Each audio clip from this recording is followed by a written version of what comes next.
விஜய் கட்சிக்காரர்கள் பாதுகாப்பு கேட்டு உள்துறை செயலாளர் கேட்கறது போது மணிப்பூர் ஆளுநர் கேட்டிருக்காங்க. இதை எப்படி பாக்குறீங்க? நீங்க எப்படி பாக்குறீங்க?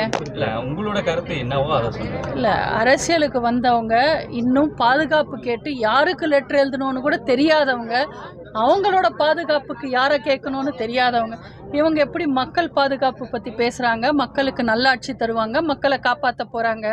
ஃபர்ஸ்ட் அவங்க அரசியலில் இருக்கிற ஆ என்ற எழுத்தை கற்றுக்கிட்டு அப்புறம் வர சொல்லுங்க. இல்லை தமிழகத்தில் திமுகவுக்கு தங்களுக்கு தான் போட்டி, அதிமுக இல்லாதபடி சொல்கிறாரு விஜய். எப்படி பார்க்குறீங்க? அப்படி பேசினா தானே ரிப்போர்ட்டர்ஸ் எல்லாம் நீங்கள் போய் அவரை பார்ப்பீங்க. இல்லைன்னா அவரை ஏன் திரும்பி பார்க்க போகிறாங்க?